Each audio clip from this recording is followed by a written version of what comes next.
And all the brothers and sisters said, "Amen." I love that you think we're going to punch him in the mouth. Fingers crossed, right? And I ain't butt chugging anything. We got to do some content here. In the Venn diagram of fucked up, I'm not sure where that fits, but I'm pretty sure I hit the nail right on the head there. Works well under close Nick Saban adult supervision. Randy Sanders has the team dialed in. They are ready to go. How many bananas do you want out of me? Don't know. I kind of want to give Vanderbilt some love here. I love those head games at the two. You got to weigh all your options. It's so much fun. Nobody wants to go Lane Kiffin here? I might go Lane Kiffin here. Welcome back, ladies and gentlemen, to a new episode of Liquor and Leagues. We are in week 7. Week 8. I apologize. Week 8. So we just wrapped up week 7. We are halfway through the season. Now things are starting to get interesting down the stretch. Obviously, we're going to jump into the week that was, the week that is, and possibly the week that will be down the road. But before we start, gentlemen, how are you doing? Yeah, really good. I'm Yeah, good, really but like a little confused. Little confused. Yeah, I get Yeah, it. a little confused after this weekend. I don't know if there's a noise for my face I was going to try to make, but You need your face to make a noise. I'm so in tune. I don't know what to auditorily. do with my hands. Where should I put them? Again, I'm going to use the Here. quote. I'll show The you. more I learn, the dumber I get. Yeah, What the that's it. fuck? What an interesting week of football. Yeah, so let's jump into just a few games. Alabama, Mississippi State. We expected Alabama. Georgia, Kentucky. We all went Georgia except for you. And I know right out of the gate, I you was were an like, idiot. what was I doing? Yeah, Yeah, that was simply a call, a pick to make up ground, and I know. it went exactly as I'd anticipated it. But hey, look, in Kentucky's defense, they hung in there with Georgia. That was not the bludgeoning that Georgia's put on a lot of other people. So, we've said it before. I mean, Kentucky's headed in the right direction as a program. So they are going to be competitive for a while. I will say this about Georgia, though. Their defense is holding their opponent. Their offense, though, is not lighting it up. They're not putting up 49, 56 points. They're putting in the 30s, right? They're putting up, 5-6 touchdowns, respectively, but they're holding their opponents to very few, if no points. Yeah, and I mean, we're at the game, so I'll just speak to it. First off, Kentucky's a good team. They're a good team. And Coach Smart's comments after the game, he spoke to that. He's like, look, hey, at the end of the day, that's a good team we just played. They're well coached. They were not intimidated by the environment, unlike Arkansas, which had the 2 false starts like right out of the gate. Mm-hmm. They've got some, the transfer portal served them very well with Levis and is it Robinson? Levis came from Penn, right? Penn State? Penn State, Yeah. yep. And then Robinson transferred from Nebraska. And as I've said repeatedly, I won't, be the broken record of the support that Stoops has, but he's built a good team, and they were 3rd in the league on defense. I think 3rd in the SEC on defense, if I remember right. And man, they played hard all the way to the end. Like that, they put up a second touchdown, and Coach Smart, said, he's like, hey, if we could have stopped it, we would. They nickeled and dimed all the way down the field. There was some creative play calling. They were playing hard all the way to the end. So credit to them. I think, they can walk away with their heads held high. And I think Georgia can walk away feeling good about itself and recognizing like there's still room to improve. And I don't just say this because I'm a Georgia fan. Like, this is a special defense. This is a unique team this year. I mean, it's an NFL caliber freaking defense. Yeah, it just and not just that, suffocates. but you're deep at like what, 2 and 3 deep at like just about every position. So yeah, your defense is staying fresh, and you can run in a sundry of plays because of that. Your defense literally sucks the life out of their opponent. Like, Yeah, it is soul crushing when they think, oh, we've got some daylight, and you guys just managed to close the door on them. And it's like, that does literally become soul crushing for an offense. yeah, and that's the thing. I mean, and I've read a number of articles that spoke to this. Clearly, second half, it just started opening up. I mean, that second touchdown came with like, I think it was literally a minute or 4 seconds or something right there at the end.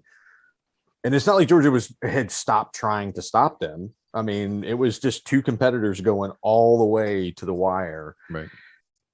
All right. Texas A&M and Missouri. No big surprise here. Texas A&M beats Missouri. Florida LSU. Yeah, Now, okay. My brain surprisingly hurts. enough, this was the most offensive game of the weekend in the Yep. SEC. 49-42. And it was what, definitely one of those games where he who scored last. One. Yeah. Yeah. And And I think it was you who said that, right? In the Florida text is thread. still plagued with their inability to tackle anyone on defense. Man, that was a lot of rushing yards. Holy No shit. shit. Not just It's that, like- it was that they kept running that same weak side counter play where they would pull the guard and the tackle to the weak side. Like every time they wanted a big chunk play on the ground, that's what they did every single time. I don't understand. Like, you're Florida, you're 20th in the nation. Like, how do you not make an adjustment for that? Like, they You're not just playing kept like it. running it. I don't understand. Yeah, they may be able to run the ball themselves. They may be able to pass the ball, but when it comes to defense, especially in the secondary, they cannot tackle. They just literally cannot stop. Where do you guys stand on Grantham? I mean, I saw Dan Mullen's comments that was I think when he has the right players, he can be a good defensive coordinator, right? But you can say that about anybody, right? You give me the right players. I mean, obviously, I can be a good defensive coordinator. I think and to your point, Grantham was he's at struggling. Georgia, so I've got a little bit of a perspective in the sense of like having watched him do play calls. Like I know it's like an NFL approach, that he kind of comes with. Well, I But- mean, we had a few years there under Muschamp and McElwain where we were just rotating offensive coordinators regularly. Like they just wouldn't Right. keep anybody. So I wanted to see somebody come in and at least have some stability in that position. You want your offensive coordinator, your defensive coordinator. You don't want to be changing them over because you need to create a scheme and run that scheme and develop. Right, you need continuity. I Yeah. mean, these kids can't be learning a new system every freaking season, right? But it's like it's one of those things where when you're bringing in a coordinator and you do want that consistency, but the consistency has to work at some point. Like tackling drills, that needs to be a thing. At some point, you got to tackle somebody, and you can't let them keep running over you. You can't let their receivers keep getting separation from your secondary. And it's like, for fuck's sake, every time they throw a pass, their guy would be wide open, and I'm like, how do you lose containment again? It's like, fuck, man. And it became frustrating just to watch. I actually turned off the game. I went over to the Auburn Arkansas game. I was like, fuck this. I'd rather watch another game. I've been there. I get it. And it's just like, look, bro, I mean, we were in the SEC championship last year in the national. We would have been in the national conversation it was close in terms of how we did last year. And then this year we're 4-3, and no offense to Florida, you're 4-3. You got a week off. You're about to come back and be 4-4, right? All the signs point to you being 4-4 after the Halloween weekend. You're going to lose to Georgia at this rate. So There's two things that came out of that game yesterday, and it's media, I know, right? But there's two articles I've read today that concern me, and probably more so even coming out of that bye week. And like you said, the loss to Georgia is inevitable, most likely. Yeah. Is Dan Mullins on the hot seat? This is second time he's lost to LSU when they should have easily beaten them. And now rumblings that Anthony Richardson didn't start yesterday, but came back and almost won the game. Yeah. There's discussions that he might look at the transfer portal because Yeah, he's not getting the playing time that he wants. I saw that tweet followed by the second tweet. Yeah. To to me, that's a he little said bit in of the the second problem I have tweet with of he was like, I didn't mean to be unclear in my first tweet. I'm a Right. Yeah, you Gator, did. and it's For one of now. those like that was the more honest one. This is Right. Yeah. you've been spoken to one. Yeah. exactly. Right. But and therein lies some of my concern with the transfer portal too, right? Is it does turn it more into the NFL where kids are moving around more often and I'm not getting the playing time. I signed here, I'm not getting the playing time I want. I don't know that I necessarily agree with the transfer portal, but it is what we've got. So I could see him potentially leaving after this season if he makes it that long. He'll go to Auburn and win a national championship. just like Scam Newton did. Let me ask you this: Are y'all both still okay with this 2 quarterback system they're running? No. Look, I didn't I mind wasn't Emory thrilled Jones with when it he to was. begin with. I didn't mind Emory Jones when he was filling in the gaps under Kyle Trask. It kept the defenses on their heels. You had Kyle Trask, who was a prototypical pocket passer, could throw the ball anywhere on the field. Then you had Emory Jones, who was your dual threat. That worked in that scheme. Emory Jones as a standalone starter, I just don't think works. And I know, Well, the Mac, you've problem- said it. He's the quarterback whisperer. When is that going to start? The problem is you have two guys who are, you look at, like you said, Emory Jones and Kyle Trask. You go back to Chris Leak and Tim Tebow. When they tried to do the two quarterback system, they did it with two completely different quarterbacks. Types of quarterbacks, right? So, like you said, it kept the defense on their toes. If you're just throwing in the same guy, the same type of quarterback, just a different guy, right? Then what are you really accomplishing? Nobody's getting enough reps to get familiar with the other players on the offense. You're not keeping the defense on their toes because they know what's coming in. So yeah, I mean, and is Emory Jones the guy? I don't know that I can say I've seen enough of that yet to say yes or no. But at some point, you've got to make a decision and say, look, he's my guy. He's getting 90% of the reps. And, Anthony Richardson, if you don't like it, I'm sorry, your time will come, or you can go to the transfer portal. Or you have to cut ties with Emory Jones and say, all right, Anthony, it's your turn. Let's see what you got. Arkansas, Auburn. We all went Arkansas. Obviously, Auburn. Grinch, you said it. The Bo show. He came Balled to play out. a fucking 10. 10. And they took that one 38-23. And again, Jekyll or Hyde showed up, You depending just on don't your know. preference. yeah, we get Yeah. 2 weeks. We get 2 weeks down the road. Auburn versus Ole Miss. That's gonna be an interesting fucking game right there. So Yeah. that's the week that will be way down the road. But yeah, Arkansas obviously, and we joked about it through text. I'm like, they showed up strong, but people are starting to figure them out. I don't know how they do down the stretch. We'll see if they end as strong as they started. Yeah, I'll just say really quickly. We talked about we thought they overachieved last season. It just they carried over into this season more than we thought they would. Right. And I feel like now the correction is happening that we thought might happen earlier in the season. They play with a lot of passion and heart, but at the end of the day, you got to have a deep roster. You still have to have the game plan. That's starting to show for this team. You can't blow your wad too early. Yeah. You need to be able to carry it down. And to be candid, the Georgia Auburn game is the one I was concerned about because you never know what you're going to get with Auburn. Like they've got talent, they recruit well. It's just, is it going to hit on all cylinders? And is there going to be the fucking magic? And that's the scary part about Auburn is their inconsistency. You think they're going to be there and they're not. Then you think they're not, and then they show up, and it's like, oh fuck, okay. Let's move on to a surprise for me. South Carolina Vanderbilt. Now, South Carolina barely squeaked out this win.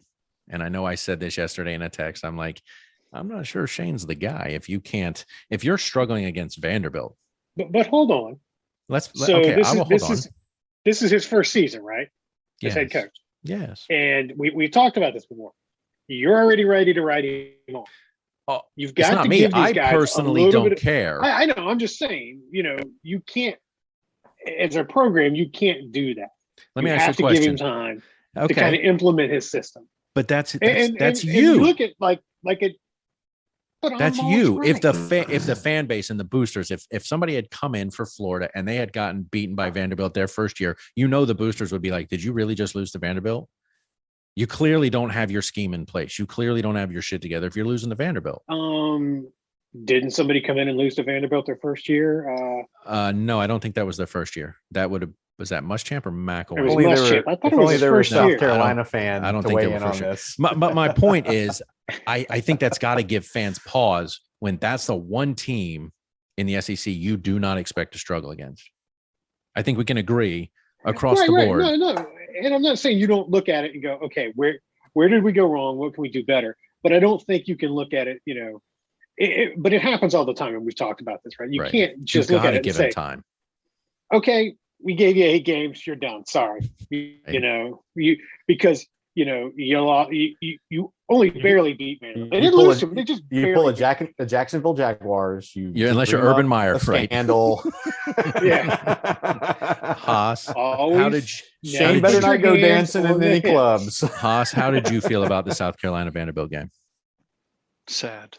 Yeah. I guess panicked. Maybe a little panicked. I mean, I unfortunately I didn't get to see it. I did watch most of the Florida game and a good chunk of the Georgia game before I fell asleep. So I didn't get to see the South Carolina game. and I haven't had a chance to go back and watch it. But do you want to barely squeak out a win by 1 point against Vanderbilt at home? No. No, but there are some exigent circumstances that I'm trying to take into fact and consideration, which is Luke Doty's been playing with a foot injury. As I understand it, he didn't play so hot, and he was playing through that. It took bringing in Zeb Noland and to like do the winning drive to give them the W. Right. So here's what that tells me. Haas, the quick numbers just to support what you're saying. Doty is 17 of 26 for 242 yards, 2 TDs, 2 interceptions. Zeb Nolan, 5 for 8, 75 yards, 1 TD, which I'm gathering is the one that was in the only quarter. one that mattered. Yep. So my knee-jerk reaction to this is, thank you, sweet baby Jesus, for that W. Appreciate that, because I agree with Mac. I mean, these aren't his players. He's just implementing his system. I still believe, like I'm still a Shane Beamer believer. I think the trajectory and the potential trajectory that we're on is amazing for the program and for the school. Do you want to see days like that? Not necessarily, but I mean, the resolve to come back and win, like we're not losing to Vandy. Okay, guys, like we're just not. Like, I don't care what you have to do. We're not losing to Vandy. Not it at would home. have been very easy to give up, right? And Right. just say, okay, you know what? It is what it is. But I they think- didn't. They fought and they came back. And they Exactly can hang their right. head. Well, Hi. it was. There's it was positives. 10 There are positives here for sure. It was Vandy had 10, South Carolina had 14 at the half. So they weren't going into the half losing. I mean, only just it isn't, hey guys, we got to rally back so much as what are we doing right? What are we doing wrong? Is my takeaway of seeing a score like that if you went into the half. I mean, look, I'm not shits and giggles by a 1 point win against Vandy at home. I am happy they won. I'm happy that I think the right guy's in place and he's building a program. He's building a culture. Something, I mean, all the articles I've read state that while Muschamp was there was none of these things. There was not a culture. There was not a positive, happy vibe. There wasn't competition. And that was one of the things that really caught me as they were talking about. They brought back Connor Shaw, who is the most winning South Carolina quarterback.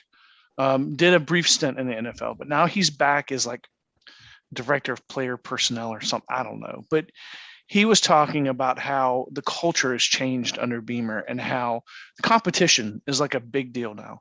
Apparently under Muschamp, it was like, whatever, like show up, don't show up, we don't care. Right. Like, I mean, what a douche, that guy. I'm so glad he's gone. All right, let's move on to the last game of the week. Tennessee, Ole Miss. Now, 3 of the 4 of us went Ole Miss. I'm not sure why one of us went Tennessee, but that was the choice they He was chose to being make. nice. He was giving us a appreciate that. softball pitch. He's just such a sweetie. Smoky, spoke What? sweetly to Yeah, me. did he? I was like, oh, sweet, sweet Smokey, come to me. Yes. How'd that work out for you at the end of the day? God damn, 2 things. One, obviously, losing your quarterback on like the first drive doesn't help. That's the offense they built around, or he was the quarterback they built their current offense around. I'll just skip to the end. No, I won't. I won't skip to the end. Let's address it. Let's address. We'll talk about it because I want to talk Let's about it. address it. Let's stop there. What the fuck? Look, Are we should talking about the be- last 54 seconds of the game? You stopped the we- game for 20 minutes because you're Yeah. throwing shit on Shit the on the field. field. You should be embarrassed as a Yeah. fan base. Did you see Lane Kiffin Well, trolled him? but- Lane Yeah. Kiffin trolled him on Twitter. And the it's thing fucking is, thing. ridiculous, though. This go ahead, isn't- Matt. Go this ahead. isn't just Tennessee. We've seen this before.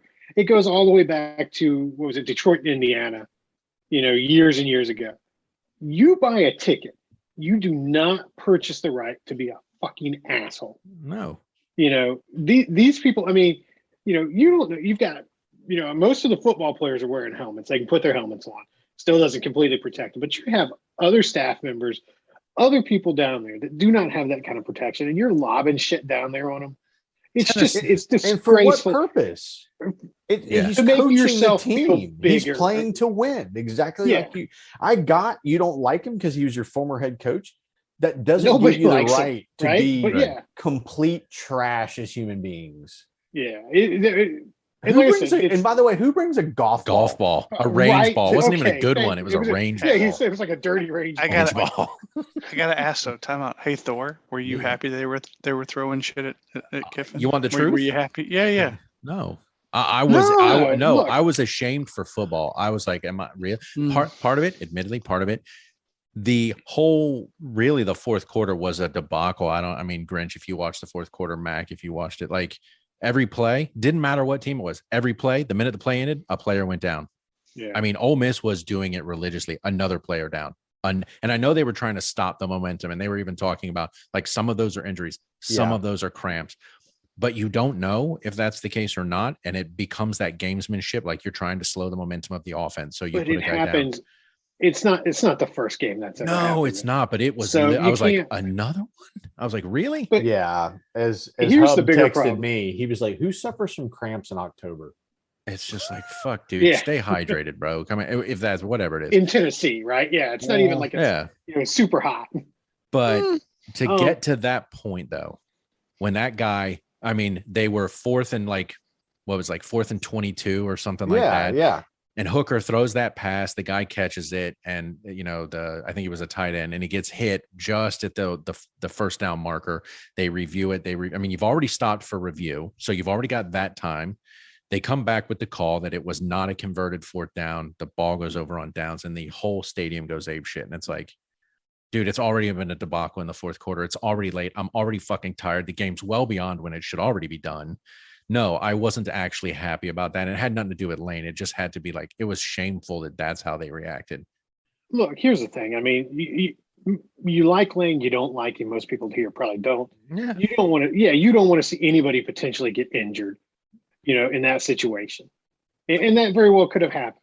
It's just garbage. And I mean, and then to culminate with 4 seconds left, Ole Miss has a 2-man rush, and the fucking quarterback Milton? runs around Yeah. like an idiot, only to run out of bounds. Out of bounds, right? It's like, what are you that's doing? that's like, I was already disgusted with the game, and I was like, that's how you're gonna end. Yes. You're gonna run out of bounds. Are you fucking Didn't even try. stupid?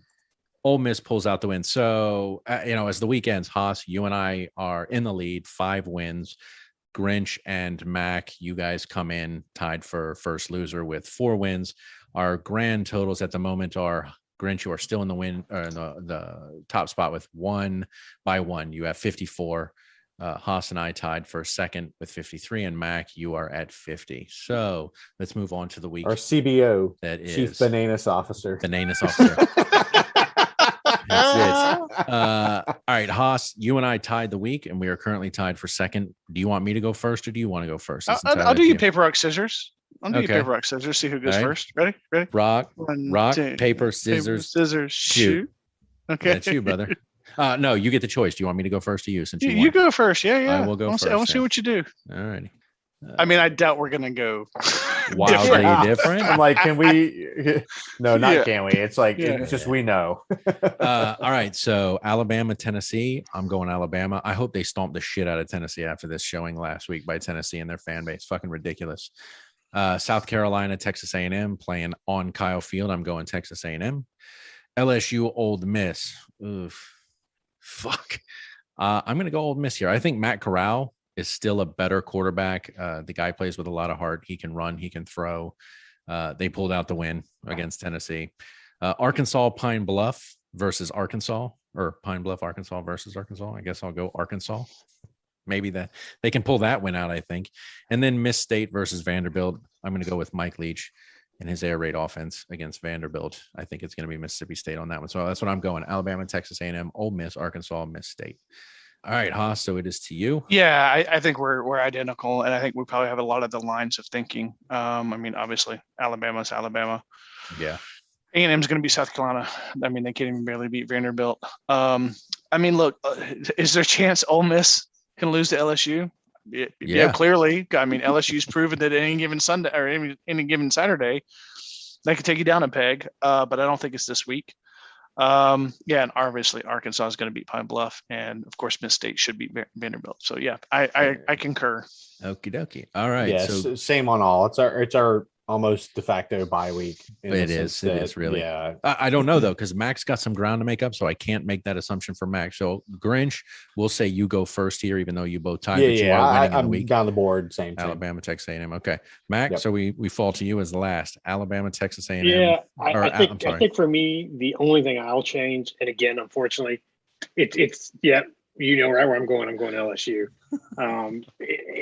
I feel in my heart that Ole Miss is going to win that game, but unfortunately, again, I got to take a chance and hope that I can make up at least 1 point there, because there's nowhere else to make up any points. Banana trophy. Mac, do you know the score line here? I actually plugged this one in. What was it? I don't know what the actual final score was. Didn't you? Yeah. Will you tell me? I did. Let me go look it up here. Hang on one Like second. 23-17 or something like that. I mean, it wasn't. Yeah, it was. I mean, it was a good game. Chattanooga, what's up, baby? Chattanooga. It was 21-16 Chattanooga. The fighting Choops. The Mockingbirds. The fighting Hosses. So Right. Chattanooga pulls out the first win against ETSU, Eastern Tennessee State University. If you guys have not been paying attention, we are tracking them. Chattanooga pulls out the win. Haas, you guessed it. Kudos to you, brother. I think Haas, having lived in Tennessee, I'm guessing maybe he and Rusty White have played cards at some point. So he got a phone call. We were on a weekly poker game It's together. called Well, MGMBet.com. Yeah. He went with the fucking Vegas line. We all know it. No, we were in the same BDSM group together. Oh. Oh boy. All right. So Haas, he is a good looking fella, so I wouldn't be surprised there. I'm Rounders with a very He's- different he's- meaning. He's easy on the Yes, eye. it is. So So now now see him we've in leather got chaps. ETSU versus Furman. They are away at Furman for this next game. I'm going ETSU for my pick since I picked first. I think they rebound off the Chattanooga loss. And they don't give up again. So that's me. Haas, what about you? Same, You're going ETSU, Grinch, absolutely. Yep. Yeah, same. ETSU, and Mac. Yeah, ETSU against Furman. ETSU. Okay. So here we go. Mac and Haas, you are now tied in this group, 6 apiece. Grinch, you are in second place with 5, and I bring up the rear with 4. All right. So we've discussed the week that was, the week that is. Don't have any time for the week that will be, but we'll get to that down the road. So, gentlemen, as always, thank you very much. I do appreciate it.